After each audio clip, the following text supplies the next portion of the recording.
उस शाम फिर बड़ी ही चालाकी से फिर से दीपू ने मेरा हाथ छुड़ाया और बड़े रुबाब से फलों की उस दुकान में घुस गया, जहाँ कोई हर रोज बड़े प्यार से उसे एक चॉकलेट देता था, ऐसा वह रोज करता था। हालांकि मुझे फलों वाले चाचा के अलावा वहाँ कभी कोई दिखा नहीं, लेकिन दीपू हमेशा उस लड़की के बारे में बात करता जो उसे रोज एक चॉकलेट देती थी। खैर, बस आ गई थी और काफी देर से बस स्टैंड पर इंतजार करते करते मेरे पैर भी थक गए थे। मैंने दीपू को आवाज लगाई।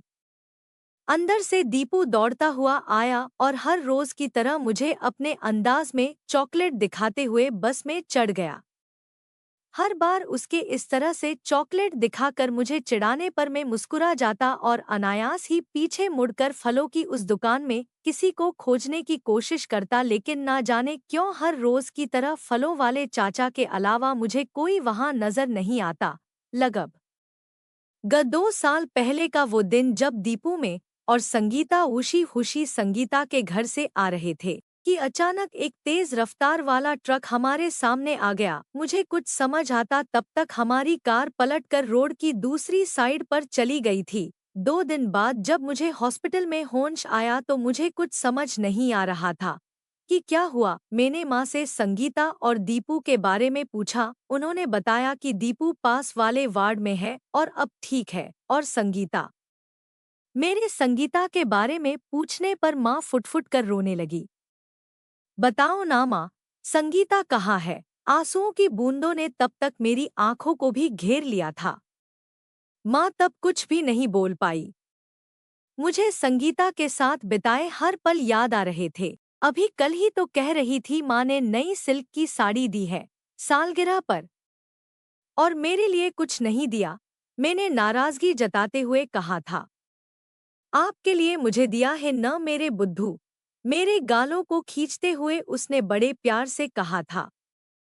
कितना बदनसीब हूँ मैं, आखिरी बार संगीता को देख भी नहीं पाया। यह सोचकर मैं फुट-फुट कर रोने लगा था। पापा चॉकलेट। दीपू की आवाज सुनकर मेरा ध्यान टूटा। आंटी ने कहा है पापा को भी खिलाना। दीपू ने कहा। मैं बस मुस्कुरा दिया। आज जब घर आया तो माँ फिर मुँह फुलाकर बैठी थी। अपने लिए ना सही पर कम से कम दीपू के लिए तो शादी कर लो, माँ ने कहा। दीपू को संभालने के लिए आप सब हो ना माँ, फिर दूसरी शादी की क्या जरूरत, कहकर मैंने हमेशा की तरह बात को टाल दिया। दीपू के लिए माँ की जरूरत मुझे भी लगती थी, पर मैं हमेशा यही सोचता कि क्या कोई और दीपू को उतना प्यार दे पाएगा। खैर, माँ की बातें सुनते सुनते हमने खाना खाया। अगले दिन दीपू को स्कूल छोड़कर जब मैं ऑफिस आया तो बारिश शुरू हो चुकी थी। आज दिन भर बारिश हुई और शाम तक लगभग पूरे बाजार में पानी भर गया था। ऑफिस बंद हो गया था, लेकिन बारिश बंद होने का इंतजार करते करते 1 घंटा होने को आया था। पास की एक दुकान से मैंने रेनकोट खरीदा और दीपू को लेने स्कूल की तरफ निकला, लेकिन रास्ते में पड़ने वाले नाले की वजह से आगे जाने का रास्ता बिल्कुल बंद था। मैंने दीपू के स्कूल में फोन किया तो पता चला सारे बच्चे स्कूल से जा चुके हैं और दीपू भी उन्हीं के साथ स्कूल से निकल गया। कहाँ गया होगा? थोड़ी देर इंतजार नहीं कर सकता था। मुझे दीपू की चिंता हो रही थी, लेकिन साथ ही उस पर गुस्सा भी आ रहा था। नाले में इतना पानी आ गया था कि निकलना मुश्किल था। तभी मेरे मोबाइल पर एक अनजाने नंबर से कॉल आया। मैंने रिसीव किया तो सामने से किसी लड़की की आवाज आई। दीपू दुकान पर आ गया है, आप चिंता मत कीजिएगा, सामने से आवाज आई। कौन सी दुकान पर और आप कौन बोल रही हैं? मैंने पूछा। चॉकलेट वाली आंटी, उसने इतना कहा और कॉल कट गया। लेकिन मैं लेने जाने ही वाला था। आज थोड़ा लेट हो गया तो अकेले निकलने की क्या जरूरत थी, उसे कुछ हो जाता तो। एक के बाद एक मेरे मन में कई सवाल चल रहे थे। खैर, मैं दूसरे रास्ते से होता हुआ बस स्टैंड पहुंचा। आज भी दुकान पर फलों वाले चाचा ही खड़े थे। दीपू यहाँ है क्या चाचा? आज मैं पहली बार चाचा से बोला था। उन्होंने अंदर देखते हुए आवाज लगाई, नीतू, दीपू के पापा आए हैं, दीपू को भेजो। मेरी आवाज सुनकर अंदर से दीपू दौड़ता हुआ आया। पता नहीं क्यों आज मुझे ऐसा लग रहा था जैसे मैं बरसों बाद दीपू से मिल रहा था। अकेले आने की क्या जरूरत थी, मैं आ ही रहा था ना। मैंने दीपू को गोद में उठाते हुए बोला। तभी पीछे से आवाज आई, लीजिए आप भी सर पोंछ लीजिए, गिले बालों में सर्दी बड़ी जल्दी बैठती है। मैंने पीछे देखा। घुंघराले बाल, जैसे बारिश के बादल डॉट जमी पर उतर आए हो। आंखें, जैसे कुछ कहना चाह रही हो। होंठ, जैसे गुलाब की पंखुड़ियां हो। पटियाला सूट में मैंने पहली पर दीपू की चॉकलेट वाली आंटी को देखा।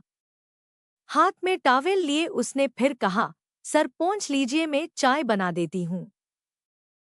संगीता भी तो मुझे यही कहती थी। हर बारिश में मुझे उसके साथ भीगना अच्छा लगता था, लेकिन वो सर्दी का बहाना करके पहले तो टाल देती, लेकिन बाद में मुझे भीगता देख खुद भी आ जाती और कहती, आप कहें तो आंग में कूद जाए, यह तो सिर्फ बारिश है। और मैं मुस्कुरा कर कहता, जहां भी जाएंगे साथ जाएंगे। लेकिन जिंदगी के बीच सफर में ही वो मुझे अकेला छोड़कर चली गई। अगर दीपू ना होता तो मैं भी कब से उसके पास चला गया होता। सोचते सोचते मेरी आंखों में आंसू आ गए। लो, हो गया ना जुकाम, देखो आंखों में पानी आ गया। मैं मुस्कुराया और मेरे साथ वो भी। संगीता के जाने के बाद आज मैं पहली बार इस तरह मुस्कुराया था। घर आने के बाद भी मैं नीतू के बारे में ही सोच रहा था। तभी माँ कमरे में आई। दीपू किसी नीतू आंटी के बारे में बात कर रहा था। ये नीतू कौन है? माँ ने उत्सुकता से पूछा। कोई नहीं है माँ, अब आप सपने बुनना शुरू मत करो, कहकर मैंने माँ की बात को टाल दिया। ठीक है कोई बात नहीं, पर मेरे बारे में नहीं तो कम से कम दीपू के बारे में सोच। इतना कहकर माँ चली गई। मैं रात भर दीपू और नीतू के बारे में सोचता रहा। मुझे कुछ भी समझ नहीं आ रहा था। मैं बस यही सोच रहा था कि क्या नीतू दीपू को एक माँ का प्यार दे पाएगी। अगले 2-3 दिनों तक नीतू मुझे हमेशा की तरह दिखाई नहीं दी, लेकिन एक दिन वो मुझे मेरे ही ऑफिस के पास एक कोचिंग के पास दिखी। मैंने जाकर नीतू से बात की तो पता चला कि वो इसी कोचिंग पर यूपीएससी की तैयारी कर रही है। धीरे धीरे हमारी मुलाकातें बढ़ने लगी। बहुत जल्द हमारी दोस्ती हो गई और पता ही नहीं चला दोस्ती कब प्यार में बदल गई। हम दोनों को एक दूसरे से बातें करना, एक दूसरे के साथ वक्त गुजारना अच्छा लगता था। हम घंटों एक दूसरे के साथ दीपू और उसके साथ अपने भविष्य के सपने बुनते और वक्त के साथ हमने भी एक दूसरे से शादी करने का फैसला ले लिया। नीतू अपने पिता की बहुत लाडली थी। वो नहीं चाहती थी कि उसके पिताजी को उसकी वजह से कोई भी ठेस पहुंचे। लिहाजा एक दिन नीतू ने मेरे बारे में अपने पिताजी से बात करने का फैसला किया। नीतू के पिताजी नहीं चाहते थे कि नीतू पहले से शादीशुदा किसी ऐसे इंसान से शादी करे जिसके साथ उसके 5 साल के बेटे की जिम्मेदारी हो। नीतू के पिताजी को यह रिश्ता मंजूर नहीं था। मैंने कल पापा से अपने बारे में बात की। आज मिलते ही नीतू ने कहा, फिर क्या खा पापा ने? मैंने डर और उत्सुकता से पूछा। उन्हें यह रिश्ता मंजूर नहीं है।